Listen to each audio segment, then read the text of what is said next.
con là huynh trưởng của một gia đình Phật tử. Không biết các sư hoặc là các quý anh chị có biết về huynh trưởng gia đình Phật tử. Ở Việt Nam mình có cái gia đình Phật tử sinh hoạt với các em để dạy ở Bay Area này. Tụi con á, có khoảng 600 học sinh, số thì mấy đứa nhỏ. Cái mục đích tụi con á, là sinh hoạt mấy đứa nhỏ để dạy văn hóa Việt Nam, để dạy Việt ngữ Việt Nam, để dạy Dharma, những cái basic của Dharma, của những của Phật pháp cho mấy đứa con. Rồi sau đó dạy cái vấn đề sinh hoạt như là kiểu hướng đạo đấy, cắm trại ngoài trời này nọ, kiểu như để cho các em sinh hoạt. Có một cái điều mà 12 năm sinh hoạt và con có kinh nghiệm. Mỗi khi mình sinh hoạt công việc hoặc mình làm công việc gì đó về, mình ngồi xuống là cái đầu óc mình lúc nào nghĩ tới đó. The attachment, I couldn't forget it. I sit down, I still listen to them, I still hear what they're singing. Sometimes I scream them up and the kind thing. It makes me cannot come down. Actually, I tell the truth. Keep doing like this one. Well, I can calm my down. I can, như sư phụ nói đó là sư phụ, những gì mình không làm đó, mình đừng bắt buộc mình làm á, thì mình không có sao á, đừng bao giờ bắt buộc mình làm. Và nhiều lúc những mấy đứa em á, mình phải bắt buộc mình làm. Mình even với rất hungry, rất là obsessed, rất là này nọ, mấy em nó biểu la cho nó để nó, mình phải calm down với nó, mình phải nói ngọt với nó. Rồi mình calm down thì sau này mình sẽ bị, nhất là lúc ngồi thiền đó, mình thường nghĩ tới anxiety nhiều lắm. Dạ, không calm down nữa. Rồi sau đó nó build up cái hủ lậu. Rồi một ngày nào đó trong gia đình mình hoặc là người thân mình hoặc cái gì đó mình không control được, spill out. Yes, spill up. That's spill up. And then I couldn't control myself. Certainly. And then after half hour, 50 minutes, I realized, I'm lose my mindfulness. So I go back no more. But it's regret. It's about 15 minutes or 5 minutes. We couldn't control it. That's the problem I have. Only 5 minutes or 3 minutes, I scream at my wife. It's something not there. It's very little thing. Why I have to take it? Because I realize it's a build up from little bit hủ lậu. Nó build up lần mình không có control đó. Một way certain thing.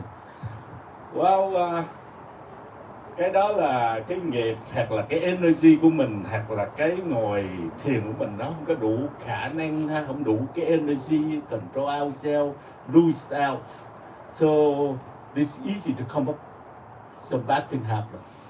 So finally I give up. I tell them that's why I live with you guys 12 years. And sometimes I'm thinking they are my own. Because they are. So we attaching to this. And I realize I attach to them.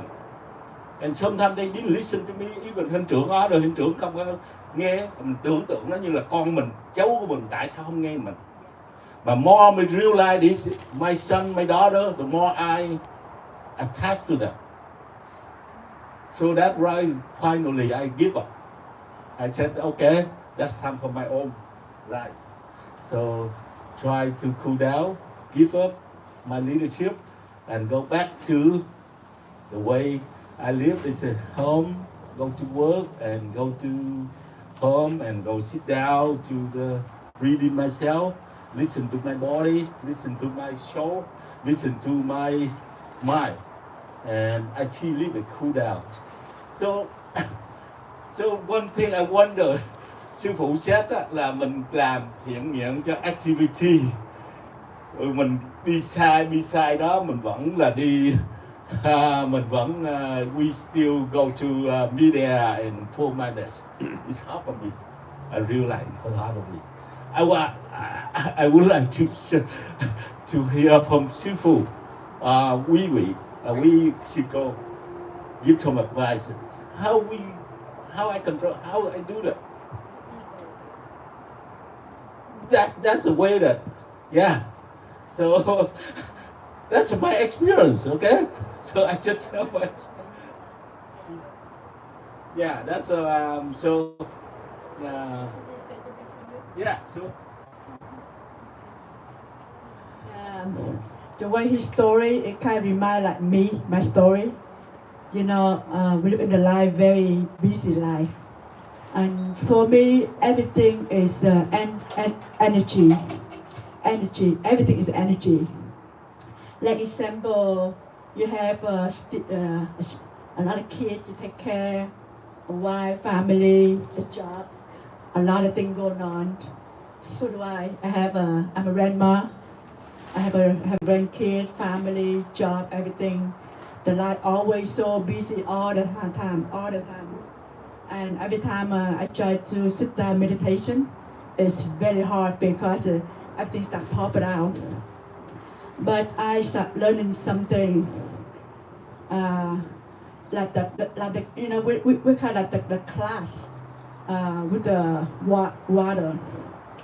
If we put every day a little bit the seed inside the class, like if someone say something we don't like it, we put in there, and we're busy with the job, something we put in there, and whatever happens surrounding us, environment, every day we put in there in the class, and after that the class you don't see the clear water anymore. You see a lot of dust in there. Because the thing is, we're not all mind. We don't know how to clean up. Because we keep everything inside our mind. I try to figure it out. It's our ear, just like the camera. Our eyes, just like video. Everything we hear, we keep inside our brain. And every time, everything we see something in my eyes, I record it, I put it inside my brain. And that's why a lot of things in my head. Our head just like what do you call monkey. Monkey jump everywhere. You never stay still. Never stay still. And but after I started, I don't want to live my life like that. How come my life always so busy? My head never stays still. And I keep God pray a lot. I say, Buddha, this is too much. I'm just a human, but I care so much be responsible. You know, so many attacks from the job, family, environment, the bill, you know, a lot of things, friendship, family, so many things. And when I start figure out, and say, you know what? I stop after I stay still. I take a nice long walk, about 1 hour, with no phone, nothing, just only me. And I start walk about half an hour, and then start figure out, oh my God, it's been the whole time. It's 54 years. I always live I always live with the people and energy. I never really live for myself. And I feel like, you know what, the whole time, I never thought about me, you know, I thought about something else. About take care of the job, take care of the people, take care of the thing, but I never think about me. When I start walking another half an hour, and for these moments, somehow my head, like something did open. I start so live. I've been all my energy focused to my present. I said, okay, I'm here. I'm still perfect. I thank you God. Cảm ơn Phật, cảm ơn God cho con được cái chân để đi, cho con được ánh mắt để nhìn, cho con trái tim để thở. I think after I feel that way, I feel like my body like completely changed. I feel so much peace in my heart. I said, oh my God, it's the whole time. I forgot about me. And I start say sorry to my body. I say, you've been with me 54 years, and I never pay attention to you. And on that time, I have my cancer, and I have my cancer. You know what? The reason I have cancer because in the 54 year, I always carry the wound inside my heart. I always take care of people think, always worry in the future, you get something in my past. I carry so much wound inside my heart. And I feel like, you know what? The past life is gone. The water spilled underwater on the sand. I cannot pull it back. Past is gone. The future is not there yet. It's just I'm worried for the future. I don't have to. Pretty much most of the time I live in the illusion. It's nothing real. The future is not real. The past life is not real. But the present for now is real. So now I'm sit over here. I sit very good with the master monk.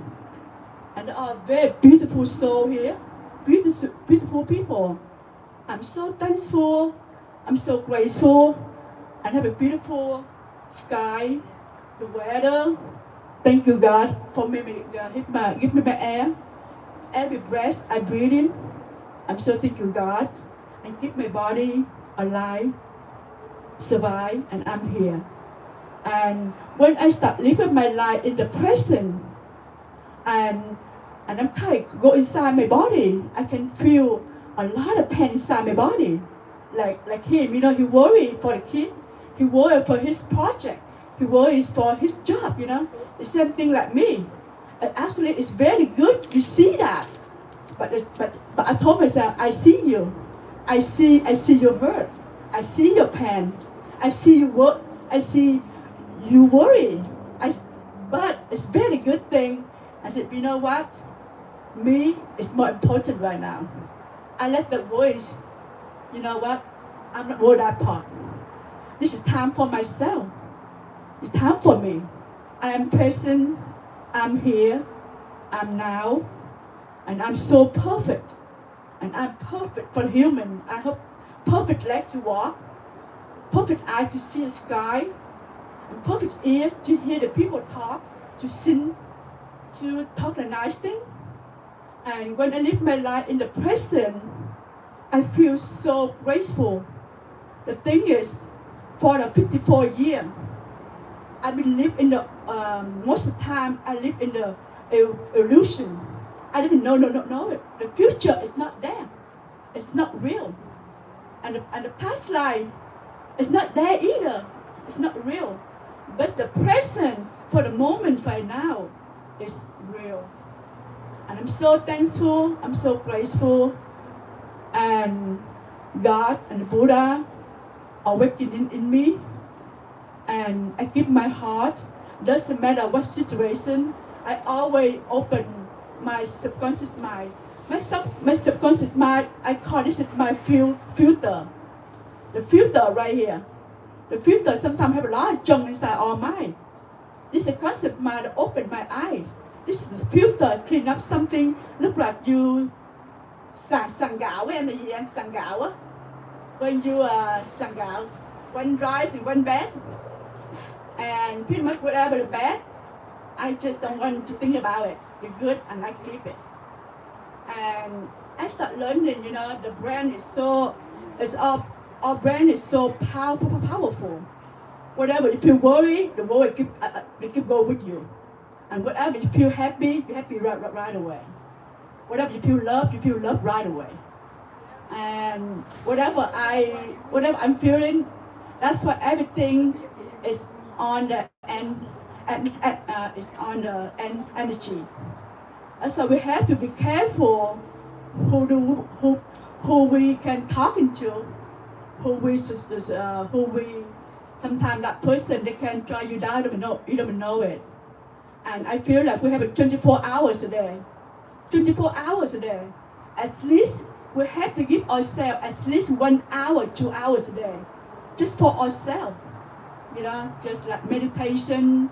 Take care of physical, eat healthy food, and try to write it down. Thank you God, cảm ơn Phật cho con một ngày được sống. Hôm nay sống sao? I don't know what's going on in my life today, but I know I'm going to open my heart. I'm going to enjoy every moment, whatever I'm still here. And after I change my switch the way I'm thinking, my life completely start change, and I feel enjoy every more moment. That's my experience life, and I just want to share with everyone. Thank you. Cô có nói tiếng Việt không? Dạ. Cô dạy nói tiếng Việt không? Tiếng Việt á? Dạ. Dạ. Dạ. Dạ. Dạ, chỗ này cho con nói là tiếng Việt. Dạ. Tiếng Việt lại cho mấy bác nghe ha. Cái này là sự trải nghiệm cuộc đời của con. Khi con biết được con bị ung thư, con không có ngạc nhiên. Tại vì suốt 54 năm trời con sống sai. Lúc nào con cũng đem cái sự lo lắng. Con biết mà một người mà con là single mom, lúc nào cũng lo con cái, tương lai tụi nó học hành nên chớm từ lo bản thân mình, lúc nào trong người mình lúc nào cũng lo lắng hết đó. Công ăn việc làm, dọn dẹp nhà cửa, trả bill, có biết ba biết rồi đó. Cuộc đời nó rất là bận rộn. Thì thấy sau đời con sao lúc nào nó cũng lo lắng hết đó. Xong nó cái ngày sống ở cuộc đời mình sống ở sơn nờ mà nó thấy mà sao nó cũng để đời đưa mình tới đây để sống gì thôi hả? Thì thấy nó quá vô lý. Tại vì con nghĩ là trời tạo một cái thế giới này, trời tạo một thế giới rất là tuyệt vời. Trời cho mình cả nguyên cái bầu trời, cho mình cây cỏ, hơi thở, cho mình không khí để thở, trời cho mình hết tất cả như mình cần. Đây nói con đây một thiên đường. Tại sao mình không biết cách, mà tại sao con sống có ngày mình cứ bị lo lắng hoài? Con không biết sao là I don't know how to get out, and I start praying a lot. And thì con mới đầu con cầu nguyện, ở đây cầu nguyện very powerful, the prayer is so powerful. Thì con mới hiểu được từ là cuộc đời này á, theo mà cái đường đi của Phật á, là Phật là một người gì? Phật không phải là đạo, Phật là một người được thức tỉnh. Thì thức tỉnh là gì? Là Phật cái kiểu trong trời và Phật. Con hiểu được á, trời chứ giờ con nghĩ là trời tạo cái ngày này là tình thương hết, là love hết. All about God is the love. God's so humble. He give us the whole sky, the mountain, the tree, the air. God never asked us anything back. But the thing is, the people we're so busy chasing something is not there. That's why we forgot ourselves. We forgot Buddha. Forgot God. Thì sau khi I understand, after I feel like, after I push the line more, and after I put my heart, everything happens. After everything come to my life, I look back in 54 years, I don't regret nothing. I have a zero regret. Because I have a very simple life, that's why I know how to value the life work. Có nghĩa là cuộc sống của mình đó cô, cuộc sống của mình là sau khi con hiểu được á, cuộc sống ở đây tới là tại you don't know, biết tương lai mình sống như bao lâu, you don't know how long. God call your name, không biết chừng nào God gọi tên mình. Con sống một ngày, một giờ, một ngày cho con đừng mở trái tim. Con chỉ biết sống tạ ơn tạ nghĩa. Nếu một con sống tạ ơn tạ nghĩa đó, thì mình hạnh phúc lắm. Mình không còn vối cái chuyện từ ngoài nữa.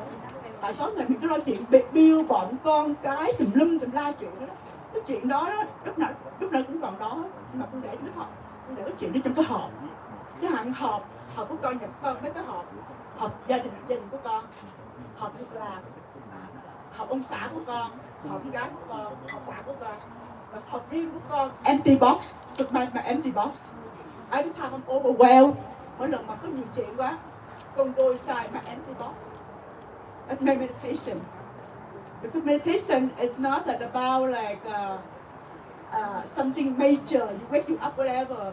Meditation pretty much help me to clean up all of my junk inside my mind. Lọc cái chức lọc hết. Tiếng Việt thì không biết của chị xong chưa? Dạ.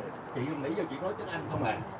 Người ta nói tiếng Việt, chị đã nhờ chị để thông dịch trở lại và chị nói qua nữa. Nên em chỉ trách chị thôi. Ok, thì bây giờ con lấy con không có giống như là con sống như kiểu là mình sống biết tạ ơn tạ nghĩa. Mình chính. Mình phải thương mình. Lúc mình thương mình rồi đó cô, mình phải cảm thấy mình tình thương thế nào. Lúc mình thương mình rồi mình không có sợ, mình không muốn làm tổn thương người khác đâu. Tại biết tình thương thế nào.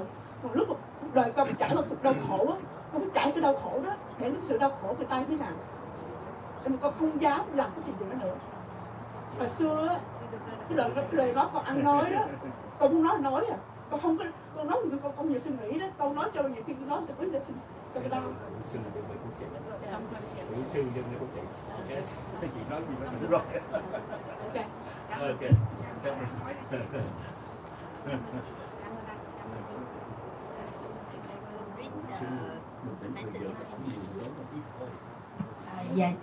Để tiếp theo thì chúng con xin phép được xin vài phút. Thì khóa thi của chúng con ở San Jose sẽ bắt đầu vào ngày mai tiếp tục. Và bên cạnh đó thì sẽ có 3 ngày thiền tập với nhau ở chùa Tâm Từ. Quý vị có biết chùa Tâm Từ không ạ? Dạ, thì xin mời tất cả quý vị chúng ta sẽ tiếp tục gặp lại nhau trong khóa tu 3 ngày ở bên chùa Tâm Từ. Dạ, cho quý vị nào mà có cần phải đi về thì hoặc là quý vị có thể chia sẻ cho cộng đồng bạn đạo của mình thì xin mời hoan hỷ đến tham gia các buổi thiền tập với ngài thiền sư. Dạ, dạ con xin hết. Người nào xứ? Dạ đúng, không biết chị có thông tin chưa? Bạn nói cho hết chứ còn câu hỏi tới đâu. For the religion retreat, like in the temple, like 8, 9, 10, 11, 12 July. Let's plan. Dạ vào ngày 10, 11 và ngày 12 tháng 7 ở chùa Tâm Từ, tại thời khóa như ngày hôm nay. Dạ. Dạ. Cũng là xem thời gian luôn. Dạ, thời gian thì thời khóa chính là giống như ở đây, buổi sáng là thực hành thiền, dạ, rồi cũng là hỏi trai với nhau, rồi chúng ta bắt đầu những cái cuộc hỏi đáp, chia sẻ kinh nghiệm, dạ, và chúng con tổ chức ở chùa Tâm Từ thì khác nhau ở cái địa điểm thôi, dạ.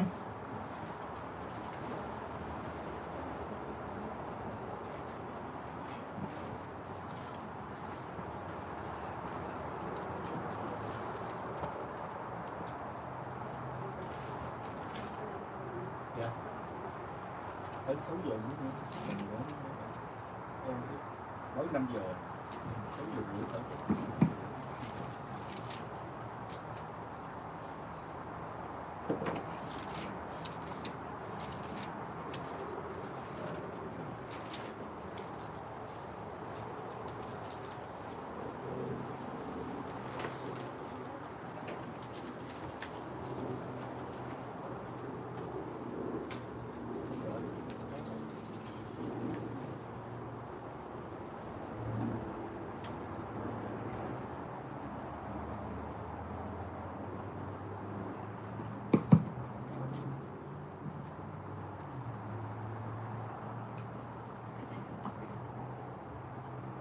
Yes, and now we will continue with the meal.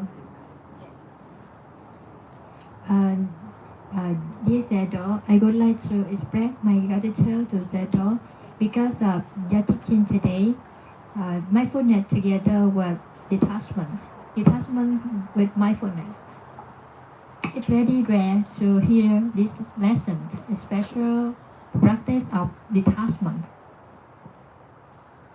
And so I could reflect myself to learn about my attachment in my activity. Seda also mentioned about we should do all kind of good deeds limitlessly, continuously. I would like to share to Seda, I also one of the leader. We have one kind of activity concerned with Buddhism. In traditions of Buddhism, we created one big family, the Ma family, with the name like Buddhist family. To be able to run the Buddhist family, we try to open many activities, especially for the young people. There's around 600 students in our class. 60. Yeah, sorry. There's a 60 students. Yeah, they are young. So look like Sunday, Buddhist Sunday school phải không ạ? Giống như chơi với học dần. So we we will teach them about the Vietnamese culture, Vietnamese Buddhist culture, Dhamma lessons, and also Vietnamese language.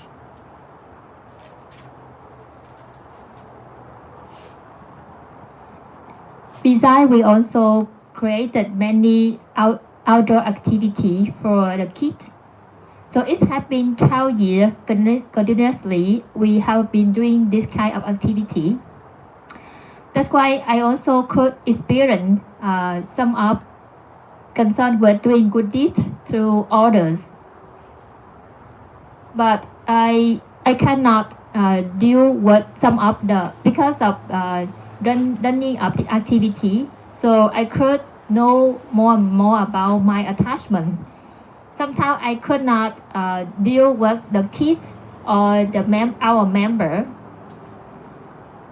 So I try to, for example, after the school, I came back home. I try to sit down for meditations. The activity, the kids sometimes came to my practicing meditations, and it stopped my session. Somehow I could not control my emotions when I deal with the kids or in our class. So it happened into my mind when I'm doing meditation. And sometimes I also need to be angry. I need to be angry.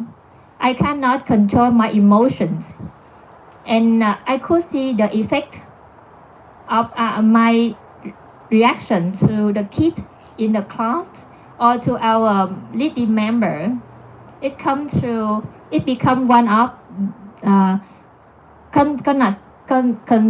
one of the habit in my mind.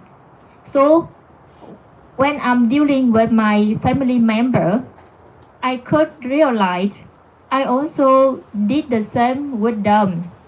Like I also could not control my mind to deal with the same their behavior, the same with the kid used to do with me. And after the anger passed away, I could realize, but it's already 50 to 30 minutes to realize about the cause of anger. And then I try to talk to myself. It's only about 3 or 5 minutes to calm down the mind, but I could not control the mind successfully. So things happened. My bad reaction happened to my people. And so it also hurts my mind.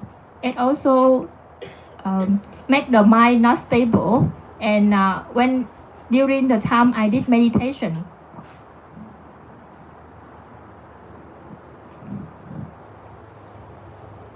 so I realized the attachment in doing good deeds.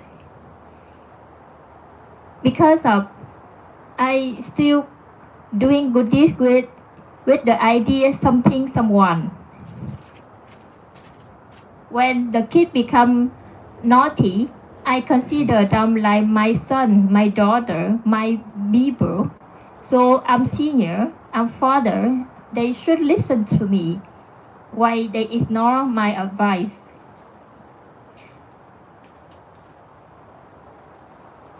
And somehow I could realize, okay, I could not do anything to them with their behavior when they didn't listen to me, my leadership. So I abandoned everything.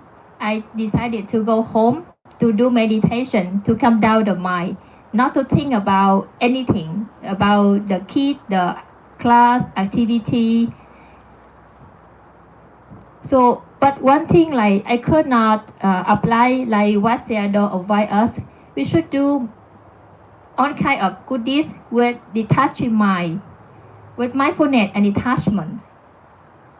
Sometimes I feel very hectic because I could not be mindful. I could not detach. So I also feel hurt when I doing good deeds. This is what I could experience. I would like that to teach me more. Có thiếu câu nào? Yeah. So this is what he experienced. Yeah, I want to clearly read one point. It's to them, to this young kid, I can control myself. I don't have problem. But I just control it, and then I go home, keep adding up, gradually add it up. To them is I don't have problem. But I go home or whatever, I get add up, and nó trở thành hữu hầm, gọi là tiếng Việt là hữu hầm á, là nó keep add up. And certain day, somehow I talk with my wife, I work with my wife and someone else in my family, and something is spill up. It's not because they talk something, I see it's not the way I like, and I spill up and I get angry. But I point out that's the cause of because I put it up too long. I put all kind of angry or white thing in myself too long, and it's sure that they will explode. So that reason one is something you work activity too much outside. You have to not be yourself, and you keep adding up, and it may have problem. So that reason I quit. Dạ, bởi vì thất niệm trong các hoạt động cho nên là nó bị giữ ở trong tâm, đúng không? Yes, Yeah. that's the way that mình không có đủ energy, không đủ, mình không có đủ cái chánh niệm. Control lúc sinh hoạt mình không đủ chánh niệm. Yes. Because of participate doing outside good deeds with attachment, anger and doubt, lack of mindfulness, so it's become the unstable. The mind was not stable at that time, and keep it long time. So the mind easily to get angry for whatever he do. So when he come back home, whenever he deal with mom, with his wife or children, easily to come out what anger. Like if they do something that make him unlike, he easily to angry to them. But he realized because of doing meditation, he realized this is the process of the mind. It's not because something make him angry, because he could not be mindful whatever he do. So it's the main cause make him suffering, and it make his people surrounding him, like special his family member, suffer. It's not often. That's happened certain time. Yeah. That's happened certain time. I couldn't control myself. So like he could realize he could not control himself. Certain time. So can said advise or teach him more. It's exploders.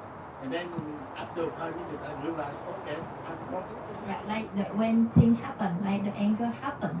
After that, he could realize that the cause led to his suffering. Why he was angry, like, but already 5 or 10 minutes later.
We are angry because of attachment.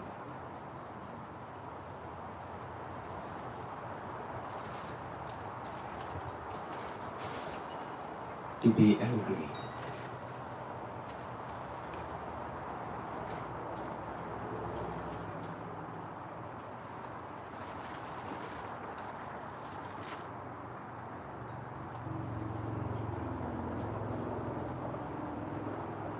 We accept anger.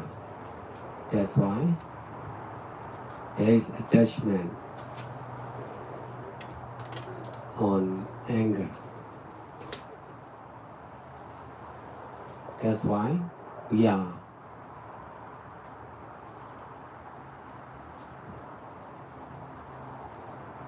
attaching on anger and to be angry.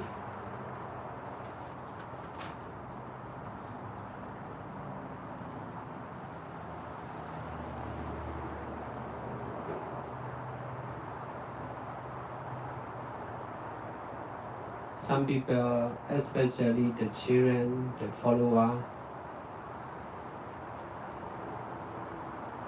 are used to worry, to be angry by their parents or teacher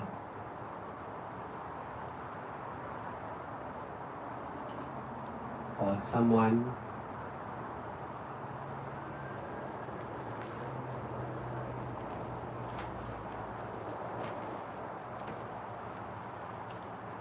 That is also because of attachment to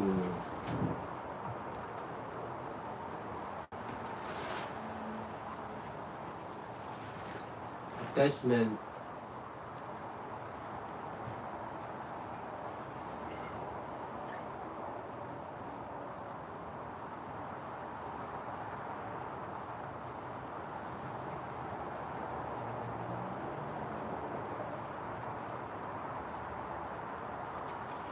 attachment on worrying to be angry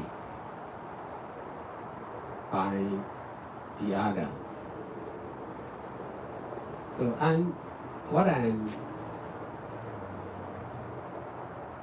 saying is about the cause and effect of the mind,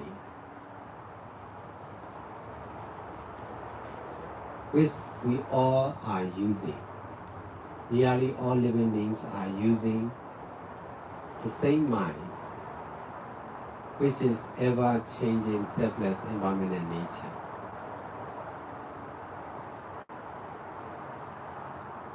The natural mind or original mind is selfless, impermanent nature, which is changing by itself. But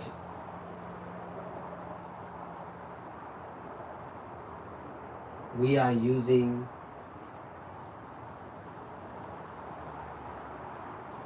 we are knowing as our own.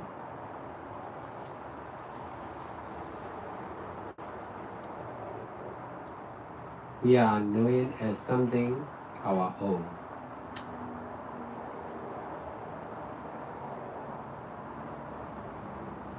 That is ignorance or wrong understanding. Because of ignorance or wrong understanding, there are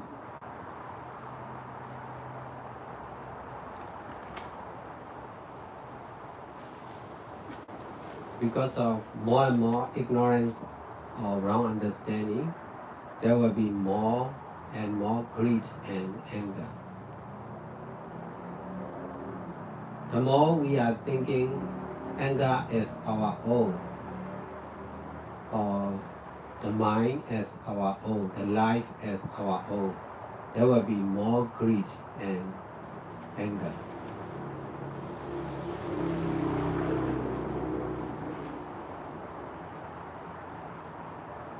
The more we are understanding like this,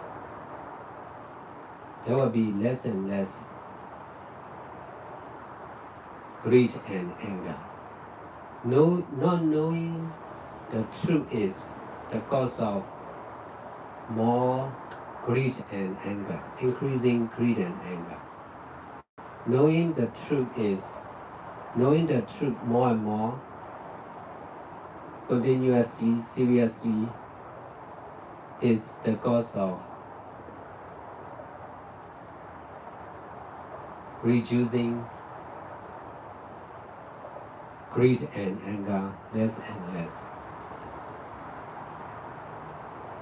My teaching is about right understanding, about the truth, about the anger, about the greed.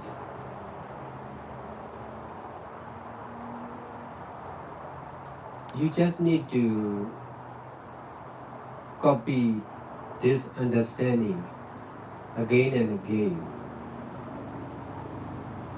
It will reduce your ignorance or wrong understanding, and then there will also be less and less greed and anger. This is using the power of the truth. Because of Buddha, Dhamma, and Sangha, we are able to understand the truth like this. The truth of Vipassana meditation, the truth of karmic law, the truth of anatta or selflessness, the truth of atta or self. Because of learning Buddhist literature or listening Dhamma teaching like this, together with practicing meditation, we are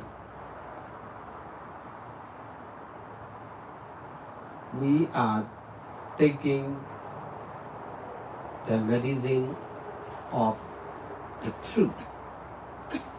If we are not doing like this, doing and practicing like this, we are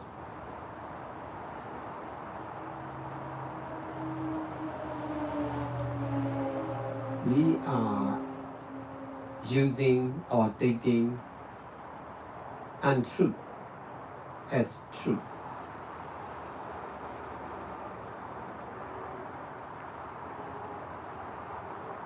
We all were born with the wrong understanding, which is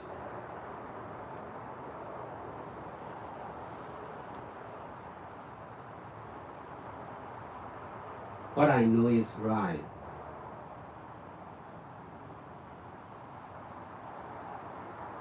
What I do is good.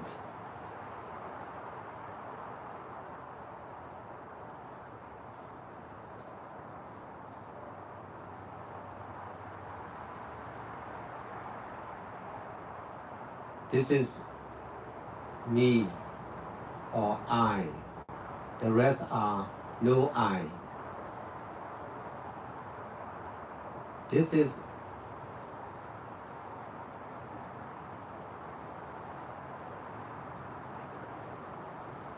for wrong understanding of the mind of all living beings.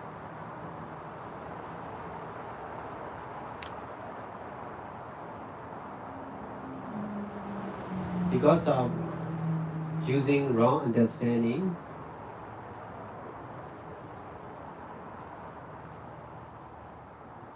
we are also speaking and doing wrongly.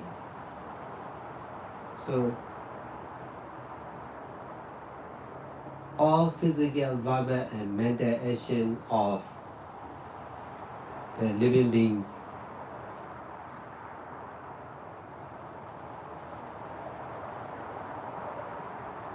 are fully wrong if we see from the side of Buddha, Dhamma, and Sangha. Because the truth is selflessness, but we are grasping self or Atta as the truth. So whatever we do, we are doing only for us, not for the others. We are thinking only for us, not much for the others. We are protecting only ourselves, not much the others. That is caused by wrong understanding.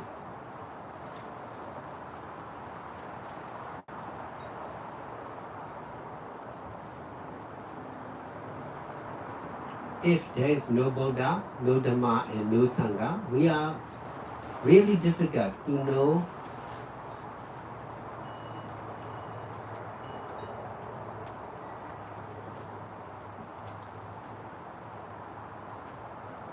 like this. Our own wrong understanding is really difficult to understand by ourselves. No parents, no teacher, no friends, no leaders of the society can point out this traditional misunderstanding of the living beings. We all are grasping the wrong understanding.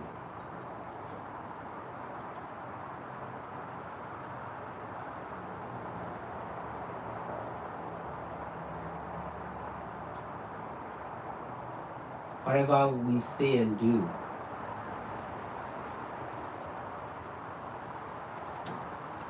if you are angry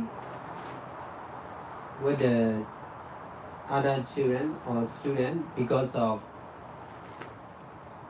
your attachment to be angry. That's why when you are meeting with your children, with your own children,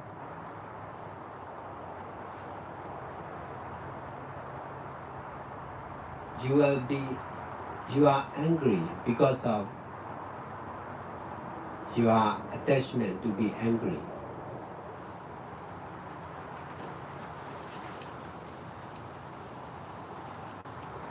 If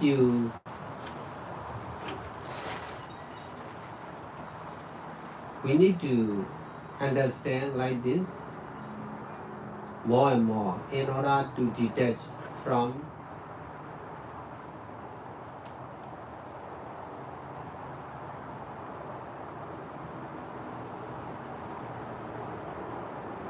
that attachment concerned with anger. Not knowing the truth like this is the cause of increasing anger and greed. Only knowing the truth is reducing greed and anger.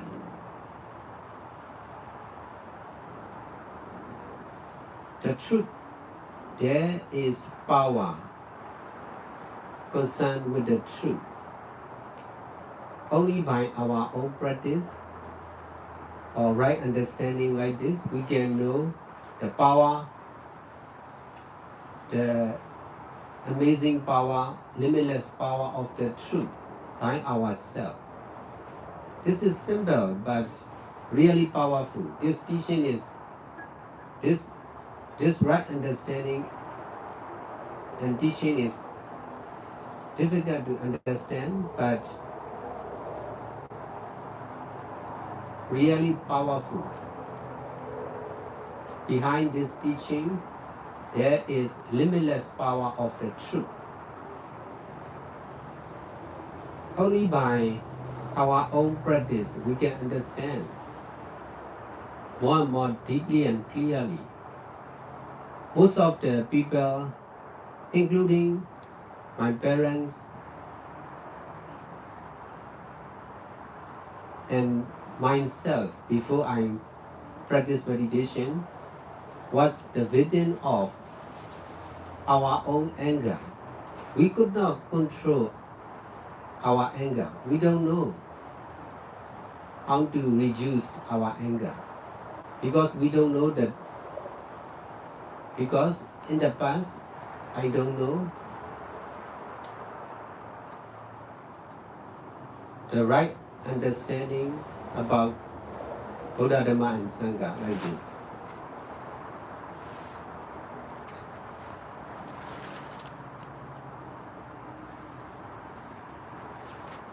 The anger is really dangerous for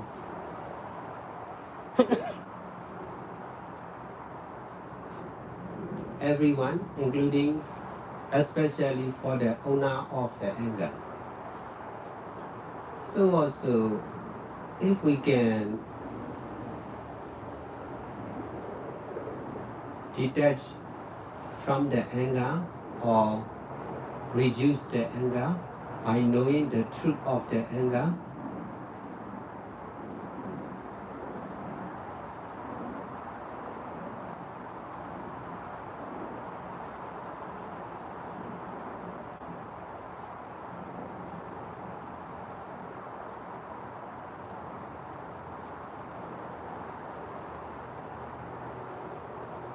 there will be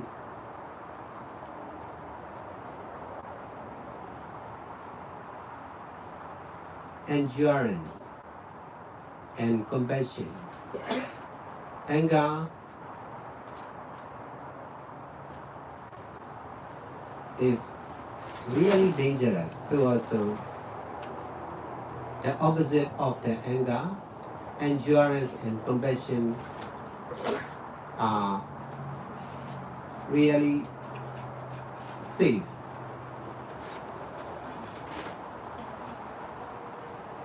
For everyone, especially for the owner of that endurance of patience and compassion.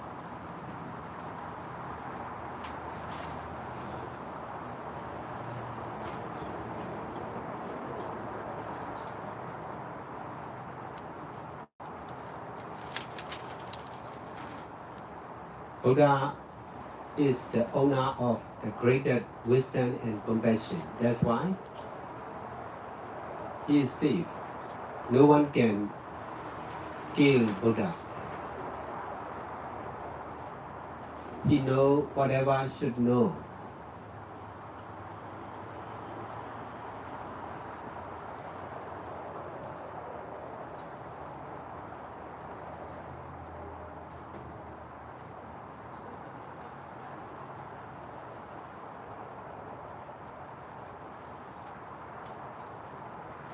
Only one Buddha can be alive at one time. No two Buddha can be together. That's why Buddha is unrivaled, uncomparable.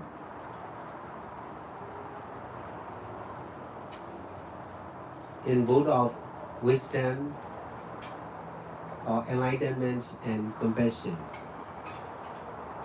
or freedom.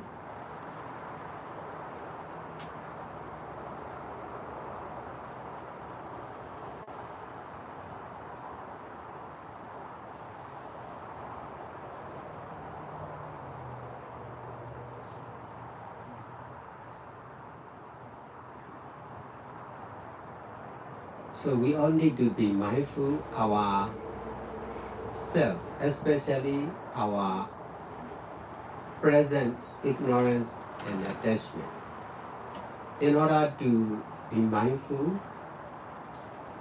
like this, we need to detach from all living beings and non-living beings, including our present life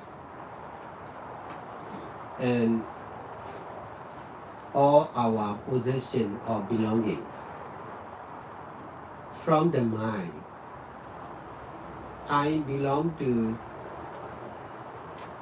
many meditation centers, but not in my mind. I can detach from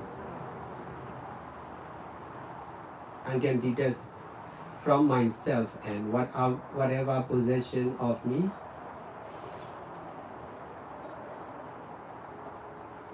That's why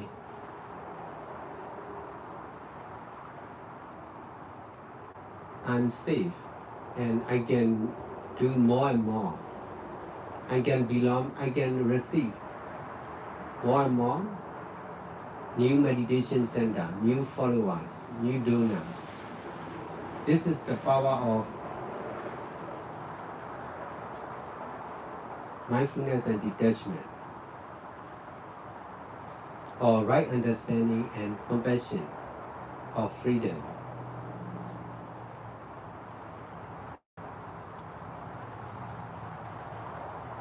I copy from Buddha, Dhamma and Sangha. So also, you all can copy right understanding and detachment,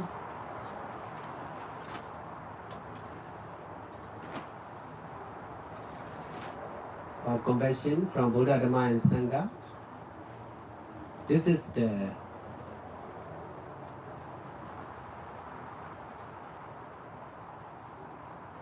surest and shortest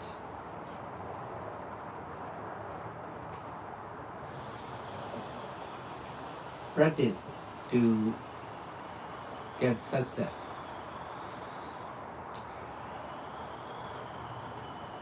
In whatever we do.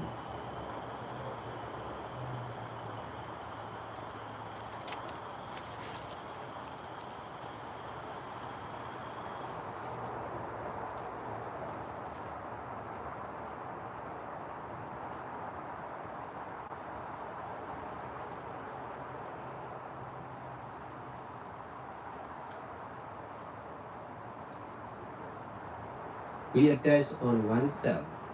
Because of that attachment, we are misunderstanding our body and mind or our life as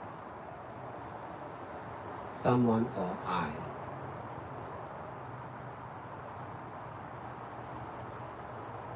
If we don't understand like this, it will be really difficult not to think ourselves as someone or I, and also the other people as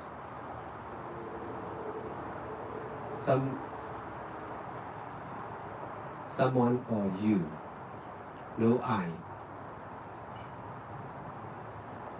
In fact, there is the same wrong understanding or ignorance and attachment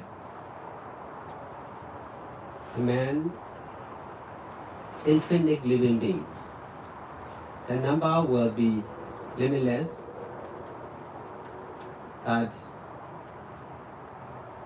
the truth of all living beings is just ignorance and attachment. So if we are able to detach from our own ignorance and attachment, we can use the power of mindfulness and detachment to solve the problems of the other living beings also.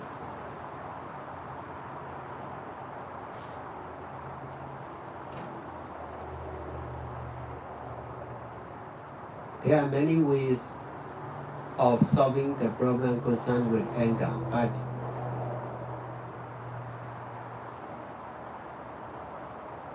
not much effective.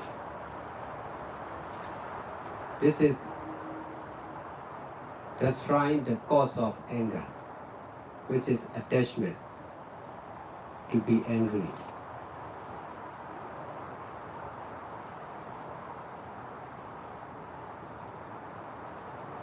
No, you can accept no right, no wrong.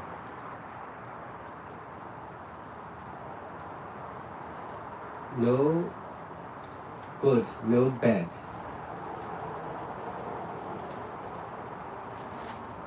just cause and effect of selfless environment and nature. In this way, no need to be like or dislike.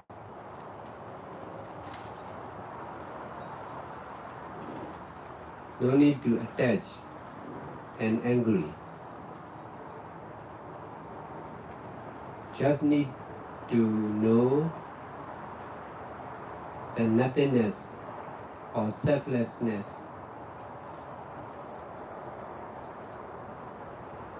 of every dream and happening of the others and ourselves. We may be wrong, so also everyone can be wrong, but every action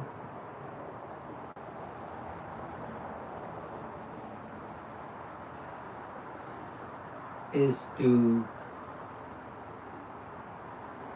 be experiencing only,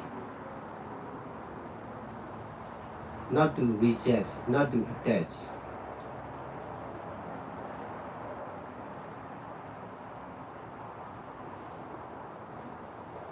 Because already happened, finished, disappear, no more. We should be mindful only present moment, not to the past moment and future moment. Be mindful only on present moment. In this way, we can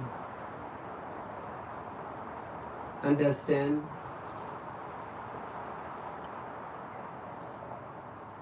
appearing, disappearing, ending, finishing.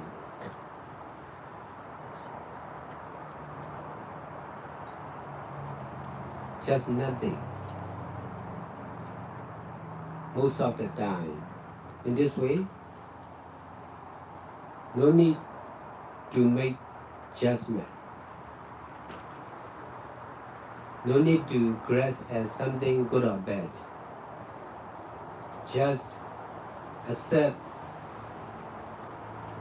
ever-changing, selfless environment and nature as it is. The truth behind is permanent. Making mistake, physically or verbally or mentally, are impermanent. No one is permanent, nothing is permanent.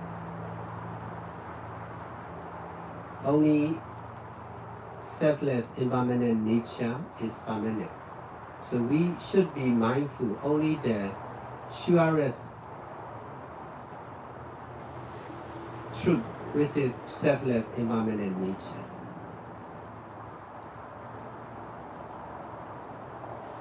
If you are difficult to practice by yourself,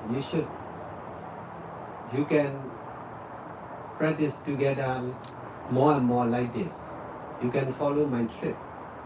In this way, you can see many mistakes, many wrong understanding, many wrong action because of teamwork. More people, more misunderstanding, more mistakes, so more easy to be angry. So if we cannot endure or detach, we must stop following. This is the same for me. As a leader, I'm experiencing many mistakes of my followers and also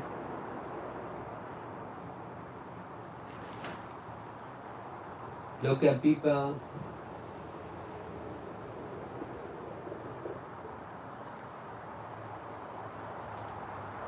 really difficult to do good deeds together like this. We are not only doing like this, we are creating full-time meditation center, and then we stay together and do good deeds together. So in this way we can learn many lessons from the mistake of the other. Before you are angry, you will see the anger of the other, and then you can find the side effect of anger from the anger of the other. If you are angry, you are the owner of the anger. That's why more difficult to know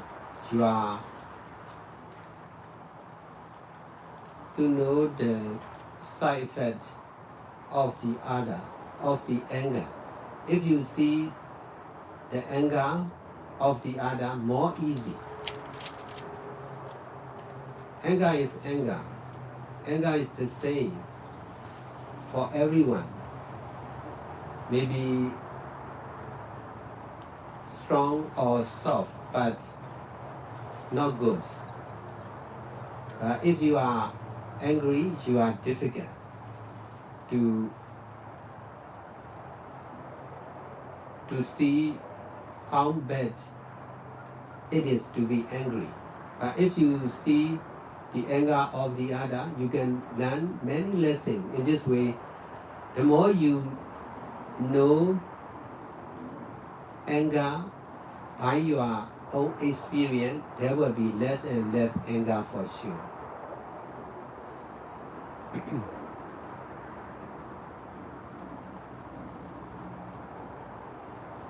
In the side of the Indus, besides, as a leader, I have been controlling both of personal and collective anger, greed, delusion for over 18 years continuously. That's why I began more and more skillful to use greed, anger, and delusion. That's why it will be helpful for my followers also to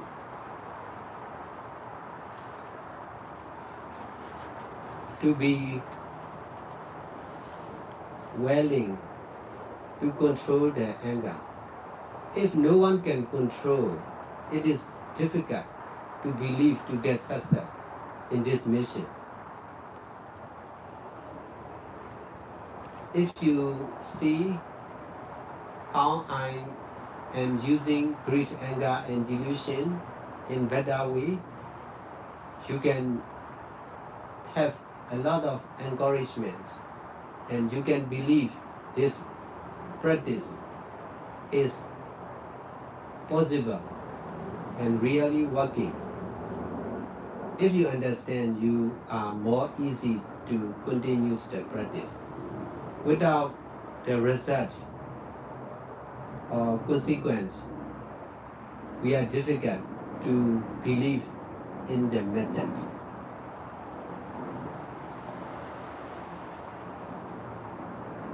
If there is full-time meditation center here in this Bay Area, it will be more easy for everyone to stay and learn about ignorance and attachment together with mindfulness and detachment for short term or long term.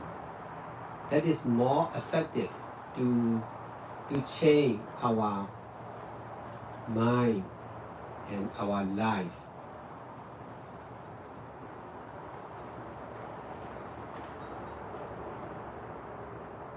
Because of studying or creating full-time meditation center in 2007, I got the chance to learn about ignorance and attachment of the community mind. In this way, I got the chance to solve the greatest problem of the society or meditators. Besides, I can find out the way how to use teamwork, how to use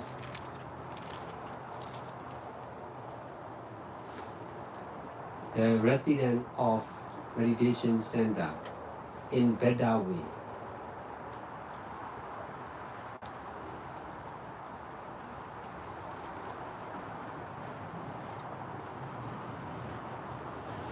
We are creating even the robot, but there is limit concerned with the robot. But if we try to use our life and the others, we can be more and more skillful to use in the best way.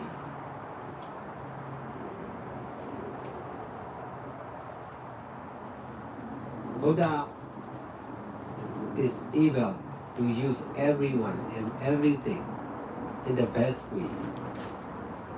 Buddha already passed away, but Dhamma still remain and Sangha still remain. Therefore, we can learn from Dhamma and Sangha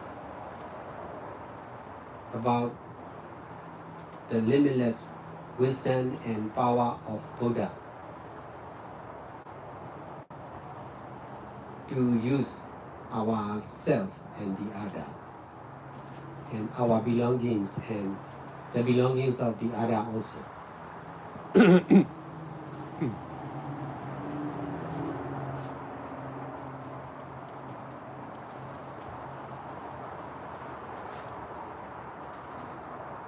I started practicing meditation in one of the meditation center. After that, I tried to practice at my apartment. I grew up in the city of Yangon, Myanmar.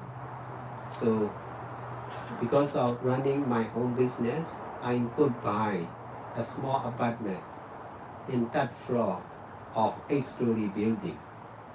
So because of practicing meditation, I try to use that apartment to practice meditation. Wherever I was in the room. In this way, I could successfully change that small apartment as meditation center. But that was small. That's why in 2007, I sold out that apartment and one of my cars remained from my own business and then created the first Bhawa Center in 45th Street, downtown of Yangon. With the donation of other meditators, we could bought 8 floor, bedroom, 8 room of 8-story building. One room is 25 feet by 60 feet large. So over 100 residents can stay till now. So we are, in this way, I got the chance to use teamwork. In my small room, not much people can stay, only one family, 3-4 people can stay. In the first meditation center, over 100 residents and about 100 visitors can do good deeds together. In this way, I could successfully find out how to do good deeds together. Many people are making mistakes, for sure. Breaking precepts, not much practicing meditation, not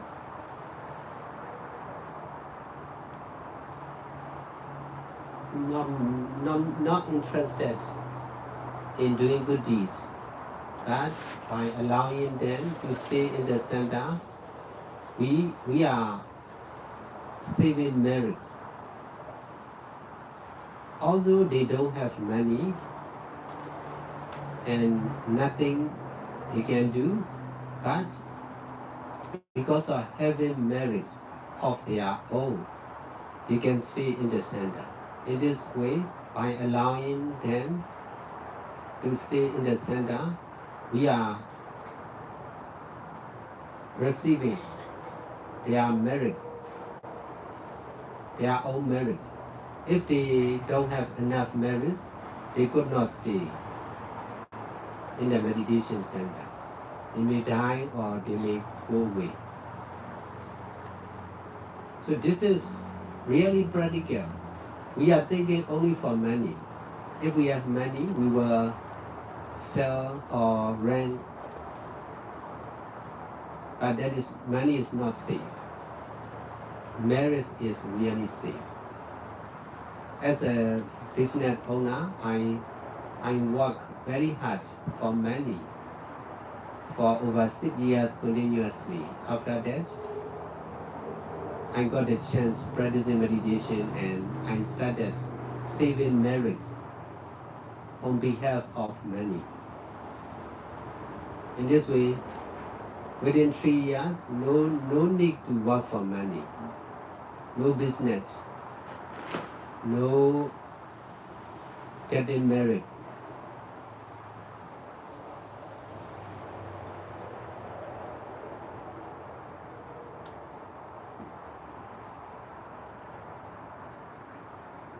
No need to use the life of a lay person.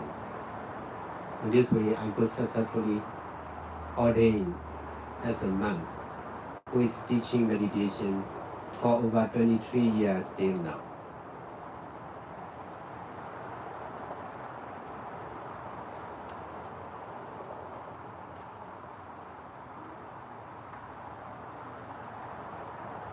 For the young people, it is possible to get success even in this life. For the old people, if they understand and practice like this, they can get success in the future life. If they cannot get success in this life, they can get success in the future life.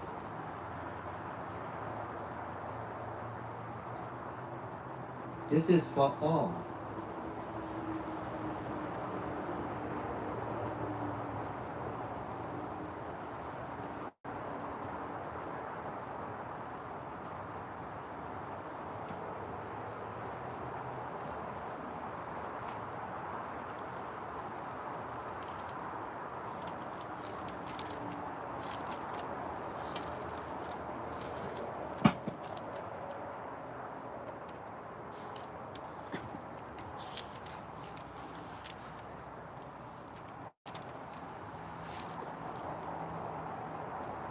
This is also teaching together.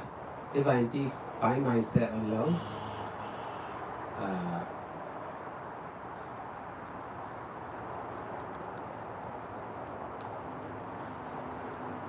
a lot of difficulties because of asking Shali Amoha to teach. So there's, in this way,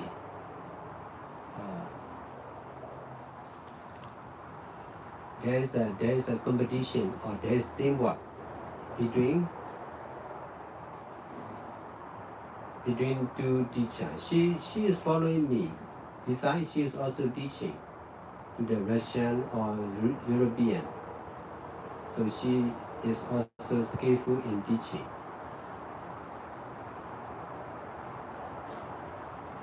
I guide her to teach together with practicing, learning and teaching together. That is better to develop.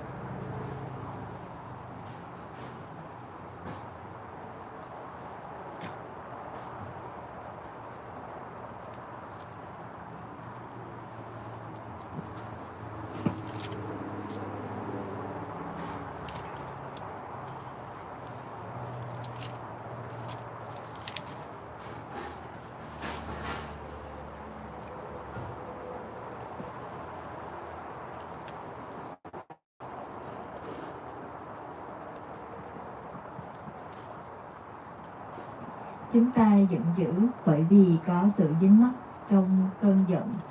Dính mắc của việc giận dữ, chúng ta đã chấp nhận cơn giận của mình, cho nên đó là lý do có dính mắc vào cơn giận ở trong tâm.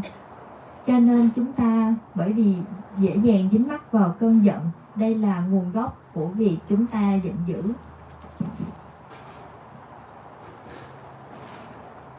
Có một vài người, đặc biệt là trẻ em hoặc là những thuộc hạ cấp dưới hoặc là những người đi theo một người lãnh đạo, thì thường họ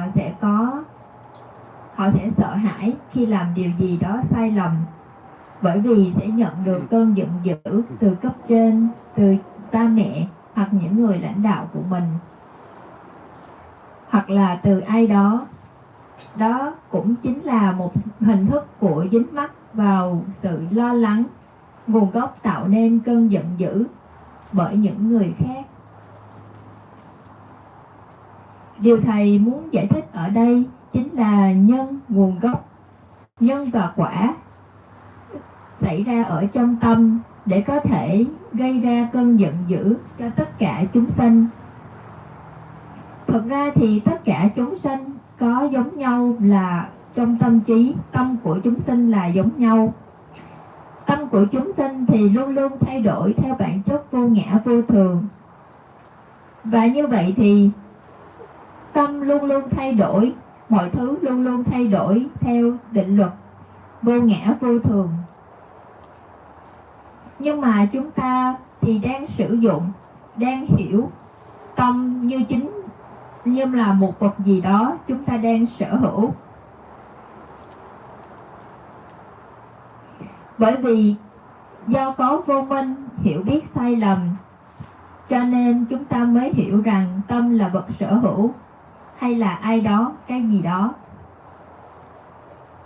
Và bởi vậy, đây chính là nguồn gốc để tạo nên tham sân si ngày càng nhiều hơn nữa ở trong tâm do hiểu biết không đúng đắn. Chúng ta càng suy nghĩ như vậy thì chúng ta sẽ có nhiều hơn sự dính mắc hay là cơn giận dữ dễ dàng xâm lấn trong tâm trí. Đây chính là giúp đỡ cho đây là giúp đỡ cho sân và những cơn giận được phát triển. Nhưng nếu chúng ta hiểu được càng nhiều về nguồn gốc tạo nên sân hận và giận dữ, thì sẽ có ít hơn những sự sân hận hoặc cơn giận sinh khởi ở trong tâm. Bởi vì không thông hiểu về sự thật của cơn sân và sự giận dữ, không biết được về sự thật này một cách sâu sắc và liên tục, một cách nghiêm túc. Đây chính là nhân để giảm thiểu đi những cơn giận dữ hoặc sân sinh khởi ở trong tâm. Lời dạy của Thầy là về chánh kiến hiểu biết đúng đắn về sự thật của cơn sân, của việc giận dữ. Đối với chú chỉ cần sao chép lời dạy của Thầy về hiểu biết đúng đắn liên quan đến sân hận và giận dữ. Hãy làm như vậy lần nữa và thêm lần nữa. Như vậy thì về lâu dài sẽ có sự giảm thiểu vô minh ở trong tâm. Sự không hiểu biết hoặc hiểu biết sai lầm sẽ được giảm thiểu. Và như vậy thì sân hận và giận dữ cũng sẽ được giảm đi. Đây chính là sức mạnh của sự thật.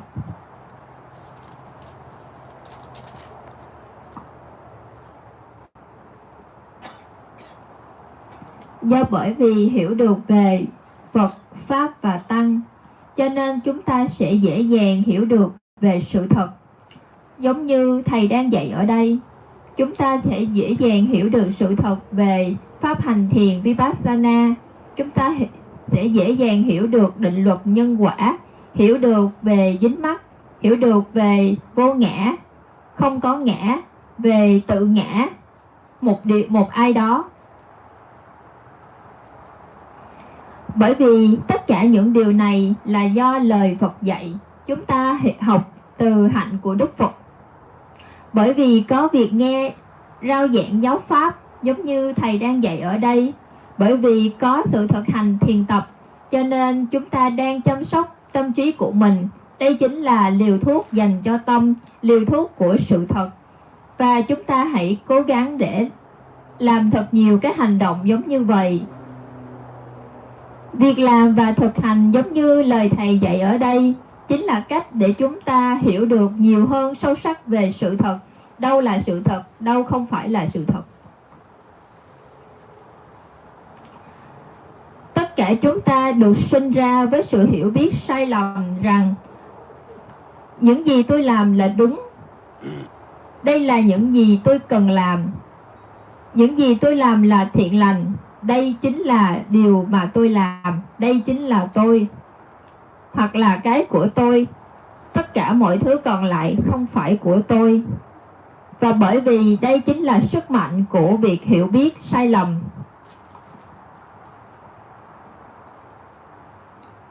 Điều này xảy ra trong tâm trí của hầu hết các chúng sanh.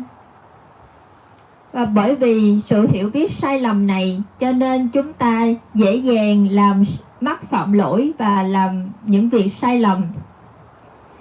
Tất cả những hành động qua thân khẩu ý của tất cả chúng sanh đều là sai lầm bởi do tà kiến này. Bởi vì chúng ta đã không đứng về phía của sự thật, hoặc chúng ta đã không nương tựa vào Phật Pháp Tăng. Chúng ta không thông hiểu về sự thật của vô ngã. Chúng ta chấp chặt vào bản ngã là ai đó, cái gì đó, không phải sự thật. Những gì chúng ta làm thì chúng ta không làm cho những người khác. Những gì chúng ta đang suy nghĩ, chúng ta chỉ suy nghĩ cho bản thân, không phải cho góc độ của những người khác. Những gì chúng ta đang bảo vệ thì cũng chỉ để bảo vệ cái tôi mà thôi, không phải bảo vệ cho những người khác. Đây chính là việc sử dụng và hiểu biết một cách sai lầm. Bởi vì không có Phật Pháp Tăng ở trong tâm, cho nên chúng ta sẽ rất khó khăn trong việc hiểu về tất cả những điều này. Và như vậy thì chúng ta nương tựa vào chính suy nghĩ sai lầm của chính mình. Chúng ta rất khó khăn để có thể không suy nghĩ về chính mình. Chúng ta sẽ khó khăn trong việc không suy nghĩ về không có ba mẹ, không có thầy giáo, không có bạn bè, không có người lãnh đạo trong xã hội. Không có ai trong xã hội này là có thể chỉ ra những sự thật như thế này cho tất cả chúng sanh.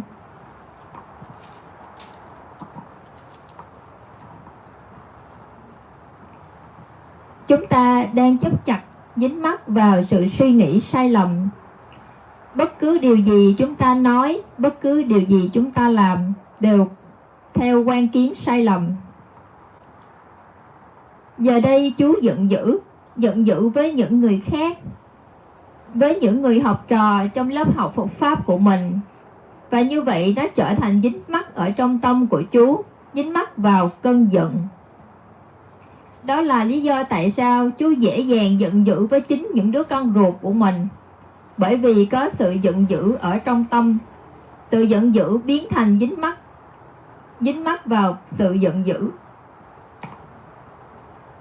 Và như vậy thì chúng ta cần phải hiểu về sự thật giống như vậy nhiều và sâu hơn nữa để có thể xả ly khỏi sự dính mắc vào bất cứ nhân tố nào tạo nên cơn giận. Bởi do không thông hiểu về sự thật giống như vậy là nhân để tạo nên sự giận dữ hoặc là cơn sân ở trong tâm. Khi chúng ta hiểu được điều này một cách rõ ràng thì sân hận và cơn giận sẽ được đẩy lùi, giảm thiểu. Bởi nhờ có sức mạnh của việc hiểu về sự thật, cho nên cả cơn giận dữ và cơn sân cũng sẽ được giảm thiểu. Đây chính là sức mạnh vi diệu của sự thật, sức mạnh không giới hạn của sự thật. Và bởi vì đây chính là sự thật thì nó đơn giản, nhưng nó rất là mạnh mẽ. Sự hiểu biết đúng đắn, chánh kiến sẽ giúp cho chúng ta vượt qua những khó khăn. Chánh kiến này, hiểu biết đúng đắn thì rất là oai lực.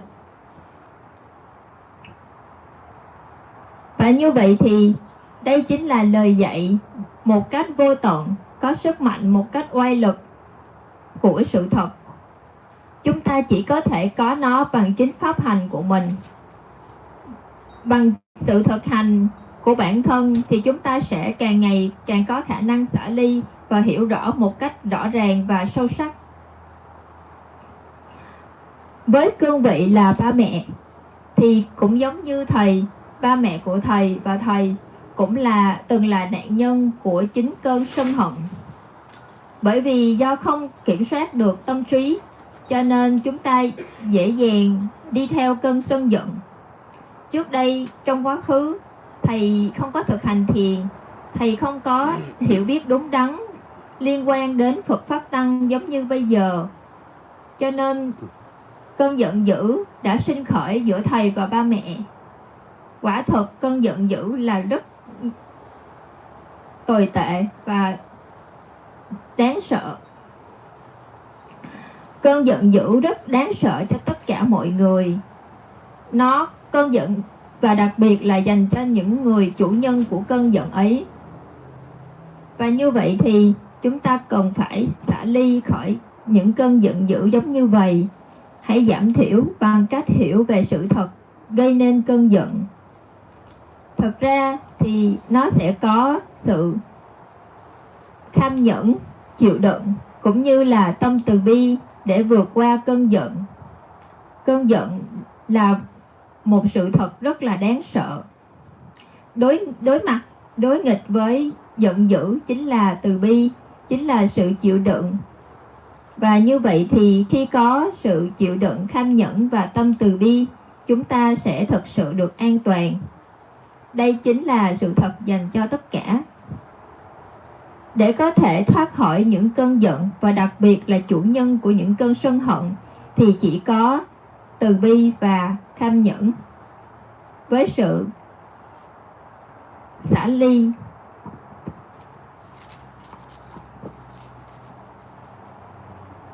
Đức Phật là đấng có tâm từ bi rộng lượng, rộng rãi nhất và cũng là người có sự bao dung mạnh mẽ nhất. Đối với Ngài, chỉ có Ngài là được an toàn. Đối với không ai trên thế giới này đều sẽ được an toàn như Đức Phật. Không ai trên thế gian này có thể hiểu được về sự thật như Đức Phật đã từng hiểu. Và chỉ có Đức Phật mới là người có thể thoát khỏi những cơn sân hận. Và như vậy thì Đức Phật là người không thể nào so sánh được, cũng không thể nghĩ bàn. Ở Đức Phật có cả trí tuệ lẫn tâm từ bi rộng lớn và sự giác ngộ. Đức Phật có sự tự do thật sự. Chúng ta ở đây là những người đi theo Đức Phật. Chúng ta cần phải thực hành chánh niệm và xả ly cho chính mình và những người khác. Để có thể vượt qua được vô minh và dính mắc của chính bản thân mình, chúng ta hãy cố gắng giữ chánh niệm giống như lời Phật dạy. Chúng ta hãy cố gắng để xả ly khỏi tất cả chúng sinh hữu tình và vô tình ở trong tâm. Tất cả những người xung quanh như ba mẹ, đời sống, kiếp sống của mình, tất cả những tài sản, vật sở hữu, danh tiếng và những địa vị mà chúng ta đang mang.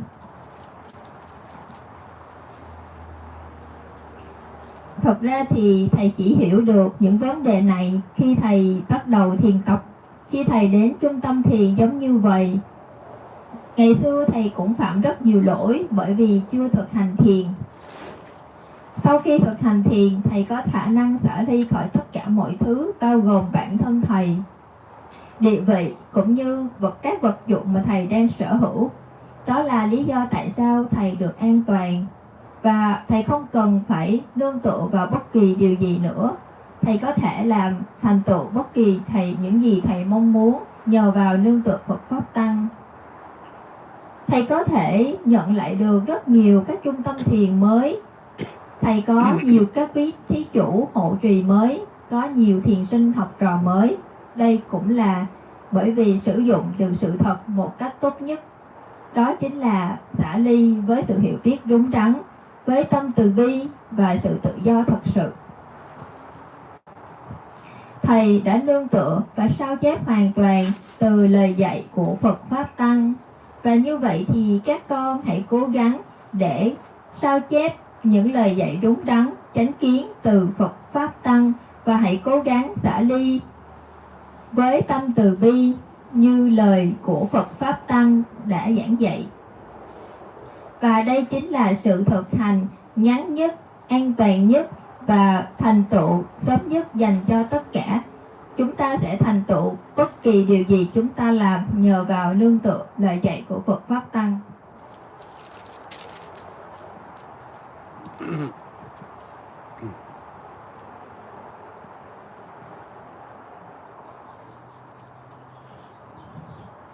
Nếu như chúng ta dính mắc vào ai đó hoặc bản thân mình, thì sự dính mắc này sẽ làm cho chúng ta suy nghĩ sai lầm. Và giờ đây thì chúng ta cần phải học theo hạnh của Phật Pháp Tăng để có thể chuyển đổi cuộc đời của mình từ góc độ ai đó, tôi, của tôi, thành việc hiểu biết đúng đắn giống như thầy đang dạy ở đây. Thực sự thì nó khó khăn trong việc hiểu về sự thật, bởi vì chúng ta thường hiểu theo góc độ của bản ngã là ai đó, cái gì đó, tôi. Chúng ta không hiểu theo góc độ của những người khác là không có ai cả, không có bạn, không có tôi.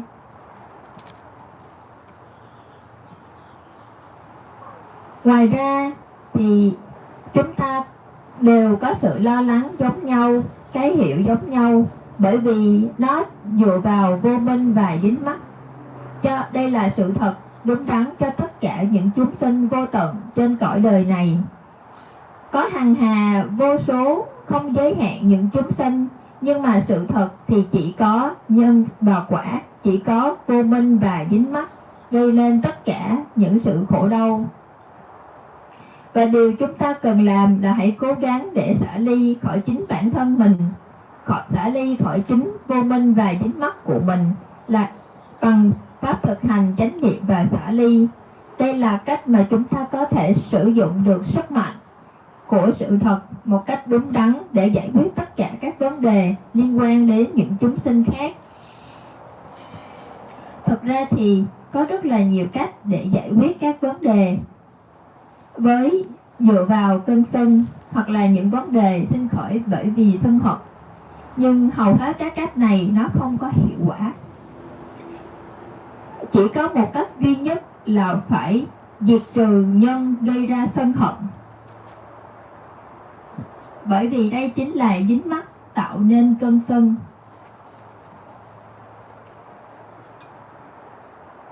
Các con có thể chấp nhận rằng không có đúng, không có sai, không có thiện, không có ác, không có xấu, không có tốt. Tất cả mọi thứ sinh ra nó chỉ là theo định luật nhân và quả, theo sự thay đổi vô ngã vô thường mà thôi. Cho nên theo cách này chúng ta không cần phải làm điều gì cả. Chúng ta không cần phải thích hoặc không thích. Chúng ta cũng không cần phải nương tựa vào bản ngã của mình hoặc là cơn giận của mình. Tại vì chúng ta chỉ cần hiểu rằng mọi thứ là rỗng không, không có gì cả, là vô ngã. Nó chỉ là cái việc đang làm mà thôi, đang diễn ra mà thôi. Bởi chính nó. Cho nên như vậy thì nó sẽ không có bất kỳ những sự lo lắng. Tất cả mọi sự lo lắng đều là sai lầm. Mọi người đều có thể phạm sai lầm. Và như vậy thì chúng ta cũng như vậy. Bất cứ hành động nào cũng chỉ là để kinh nghiệm mà thôi, không dính mắc, không chối bỏ. Và bởi vì thật sự thì hành động đã xảy ra rồi, nó đã kết thúc rồi, nó đã biến mất rồi, không còn nữa. Cho nên các con cũng nên giữ chánh niệm và chỉ giữ chánh niệm tại những khoảnh khắc giây phút hiện tại sinh khởi trên thân và tâm mà thôi. Quá khứ đã trôi qua không còn nữa, và tương lai thì chưa đến, không biết tới. Chỉ có sự hiện tại hiện hữu này mới là điều cần phải giữ chánh niệm, là điều chúng ta cần phải biết.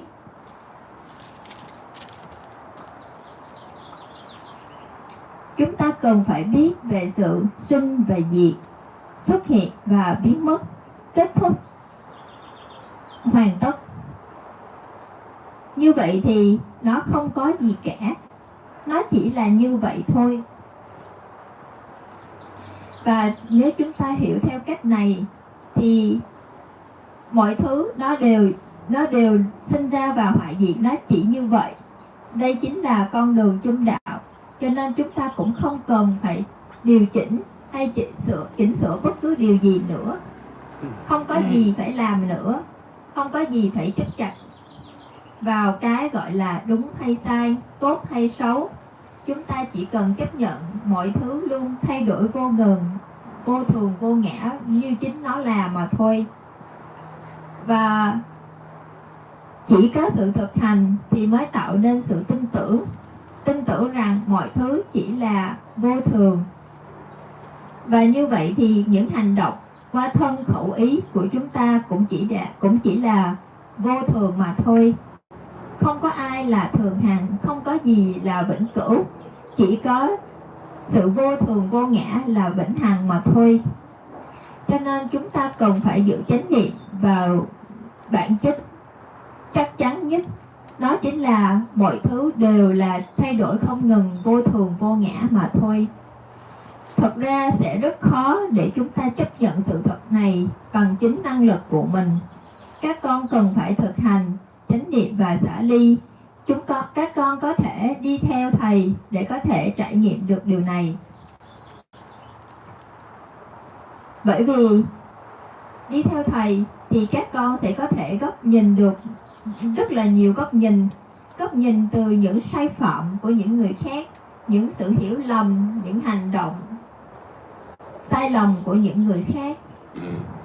Bởi vì không có ai là hoàn hảo, tất cả mọi người đều có thể phạm lỗi.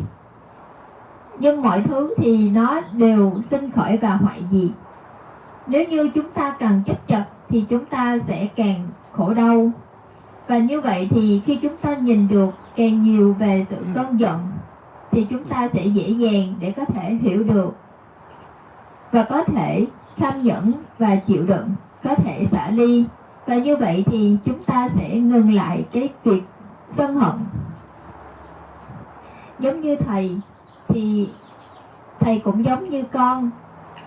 Thầy cũng là lãnh đạo của các trung tâm thiền, của tổ chức. Và như vậy thì thầy cũng đã phải tự mình kinh nghiệm tất cả những sự vô minh và dính mắc, những cái cơn sân hận của những người học trò, những người đi theo thầy và cả những người dân địa phương nữa. Tại vì mọi người cũng sẽ khó khăn để có thể làm thiện pháp giống như cách mà thầy đang làm ở đây. Nhưng mà chúng ta cần phải làm tất cả mọi thiện pháp cùng với nhau. Đây là cách để chúng ta có thể chỉnh sửa được những lỗi lầm và học từ những người khác.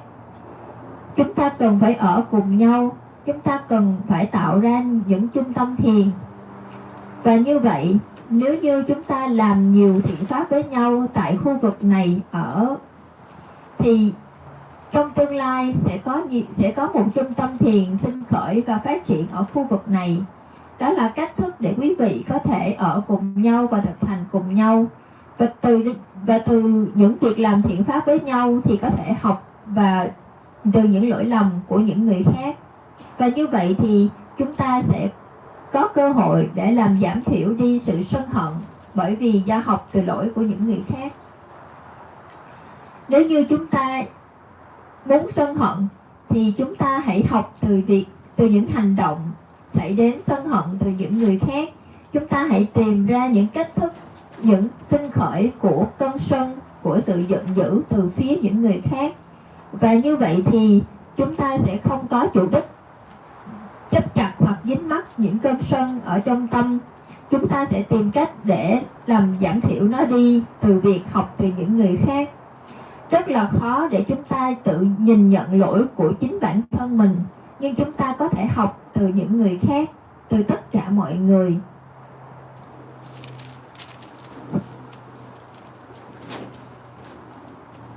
Khi chúng ta nhìn cơn sân từ những người xung quanh thì sẽ dễ dàng hơn cho chúng ta hiểu được những biểu hiện của cơn sân, từ những hành động của cơn sân, và như vậy thì chúng ta sẽ mong muốn được thoát khỏi những hành động đó, và như vậy thì chúng ta sẽ không còn dính mắc mạnh mẽ vào cơn sân hận nữa.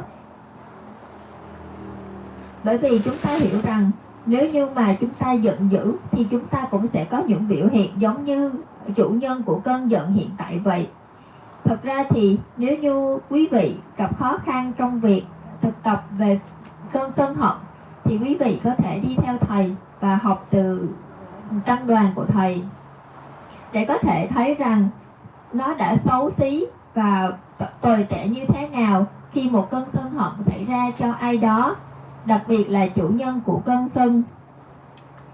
Và tâm quý vị sẽ mong muốn được thoát khỏi những cơn sân hận này, và như vậy thì cơn sân hận gây ra bởi vô minh, và như vậy thì quý vị sẽ rất dễ dàng trong việc xả ly khỏi sân hận. Khi quý vị hiểu càng nhiều về cơn sân thì quý vị sẽ có cơ hội để làm giảm thiểu cơn sân. Đây là điều chắc chắn. Bên cạnh đó, đứng góc độ của một người dẫn dắt, một người lãnh đạo, thì thầy có rất là nhiều, thầy cũng phải chứng kiến rất là nhiều cơn sân, thầy cũng phải điều tiết, kiểm soát những cơn sân hận trong tâm trí của những người đi cùng, những cơn sân hận xảy ra trong môi trường cộng đồng. Bên cạnh đó là tâm tham, tâm sân, tâm si, tất cả mọi tâm trí trong vòng 18 năm một cách liên tục. Và như vậy thì thầy đã có thể thành công và hoàn toàn thiện xảo trong việc sử dụng sức mạnh của những tâm này để trở thành những thiện pháp giúp đỡ người khác, những người học trò đi theo thầy vượt qua những cơn sân hận để họ không phải đấu trị lẫn nhau, họ hiểu được cách kiểm soát sân hận và họ sẵn sàng có thể mong muốn được kiểm soát tâm sân của chính mình. Nếu như không có ai cố gắng để kiểm soát tâm sân thì rất khó để có thể làm giảm thiểu sức mạnh của sân hận. Và như vậy thì nếu như mà các con có thể nhìn theo hướng của tham sân si thì tất cả những vấn đề này sẽ có hồi kết và sẽ có câu trả lời. Tất cả mọi người sẽ được khích lệ trong pháp hành làm sao đối trị với tâm sân.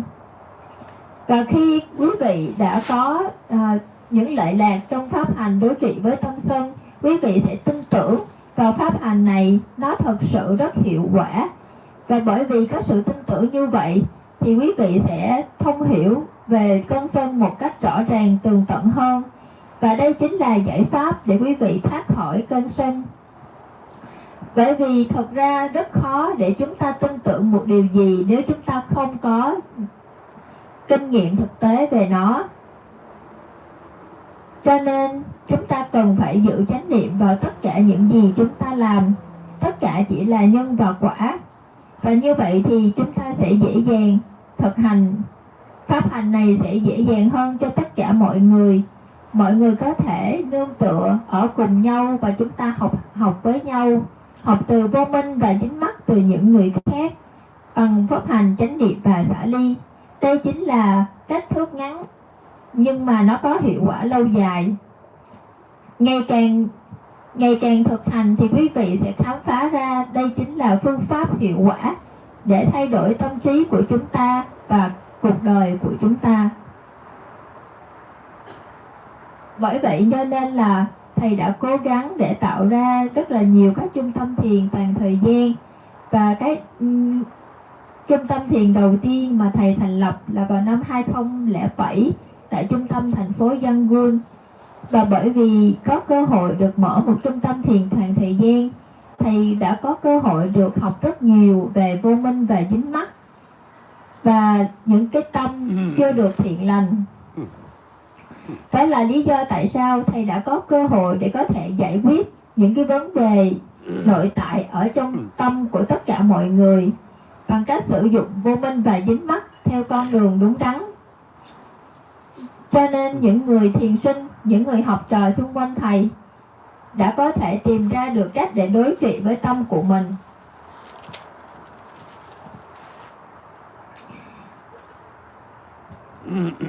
Và như vậy thì chỉ bằng cách làm những việc thiện theo đội nhóm, bằng cách là thầy cho phép tất cả mọi người đến nương tựa và thực hành tại trung tâm của thầy.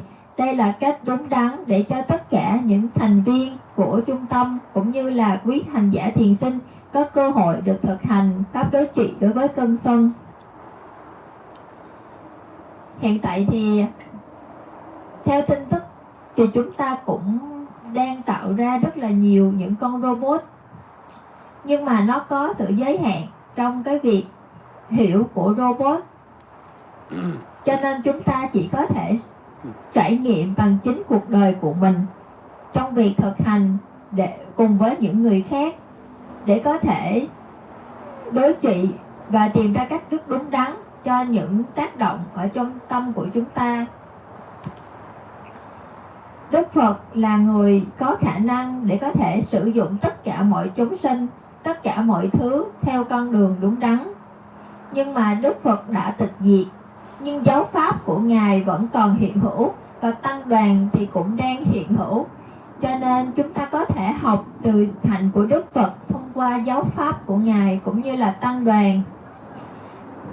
Và như vậy thì chúng ta sẽ hiểu hơn vô hạn về trí tuệ của Đức Phật bằng cách sử dụng cuộc đời của chúng ta cho những người khác và những vật sở hữu cũng như là tài sản của chúng ta cho những việc khác, cho những người khác. Thầy đã bắt đầu thực hành thiền và đã biến tài sản của thầy trở thành một trung tâm thiền. Đó là những năm đầu khi thầy bắt đầu thực hành thiền với vai trò của một người doanh nhân, thì nơi ở của thầy chính là một căn hộ. Bởi vì thầy thực hành thiền một cách liên tục, cho nên căn hộ của thầy cũng biến thành trường thiền. Thật ra thầy sinh trưởng trong một môi trường là thành phố thương mại lớn như Yangon, và thầy cũng lớn lên và trở thành một người doanh nhân. Trước đây thầy không hiểu về Phật Pháp Tăng, và bởi vì nhờ kinh doanh thuận lợi cho nên thầy đã có thể mua được một số tài sản, như đó là một căn hộ và chiếc xe.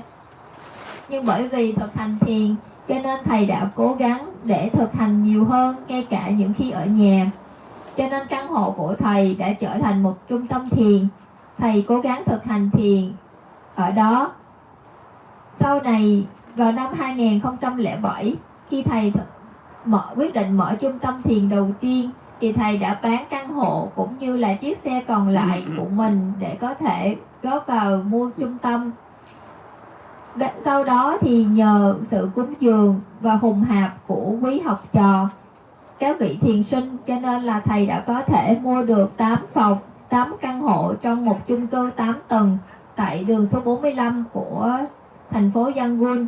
Đây là trung tâm thiền đầu tiên của Thabawa, được thành lập từ năm 2007. Và bởi vì có diện tích của một phòng lúc đó là khoảng 25 feet nhân cho 16 feet. Và như vậy thì trong khuôn viên 8 phòng như vậy thì có thể có sức chứa hơn 100 vị hành giả thiền sinh ở dài hạn. Bên cạnh đó cũng có khả năng tiếp thêm 100 vị khách mỗi ngày. Và như vậy thì thầy đã sử dụng cuộc đời và những vật dụng cá nhân của mình theo một cách đúng đắn, sử dụng cho tam bảo.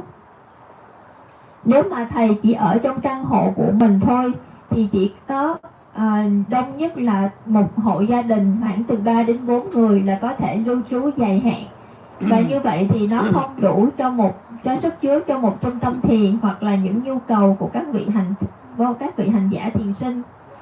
Cho nên là trung tâm thiền đầu tiên của Thabawa được thành lập với sức chứa hơn 100 hành giả ở trú ngụ thường xuyên và hơn 100 vị khách thăm viếng mỗi ngày.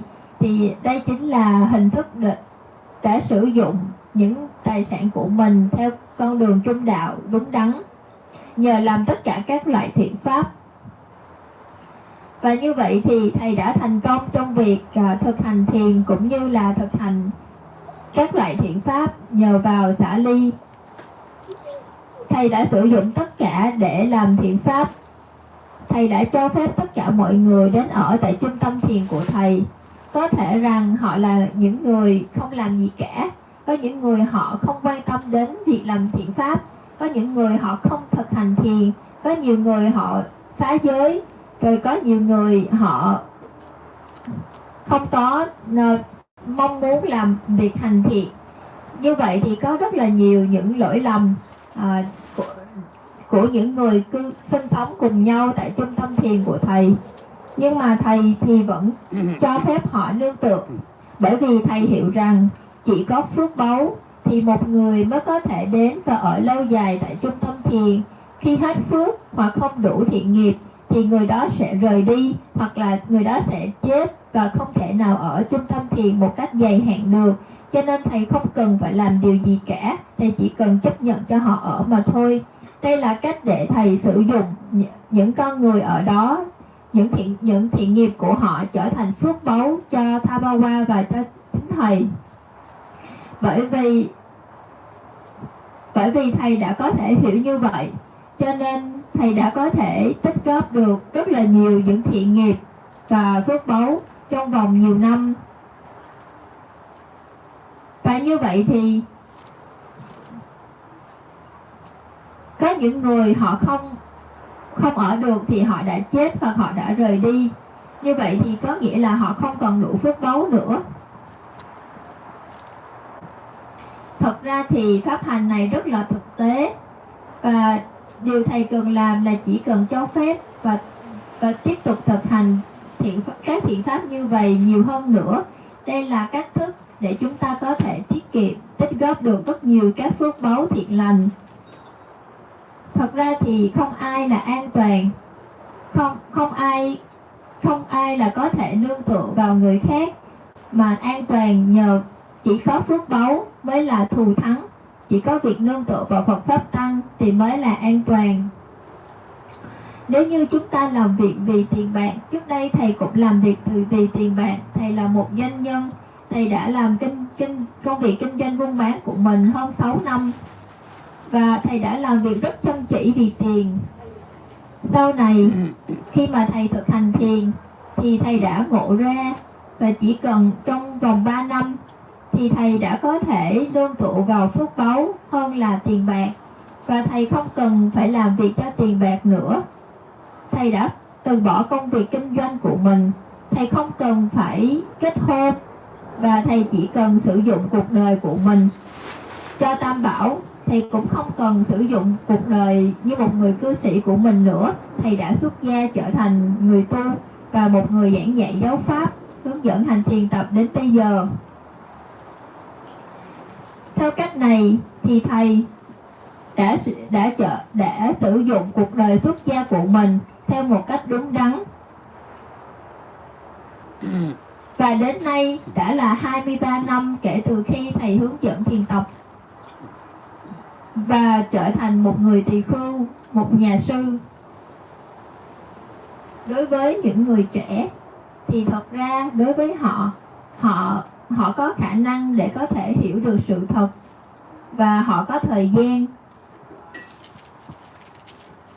Nhưng đối với những người già, người bệnh thì có thể họ sẽ hiểu được sự thật ở kiếp sau, hoặc là một cảnh giới, một kiếp sống khác. Cũng khó để nói rằng họ có thể có được trí tuệ ngay trong kiếp sống này.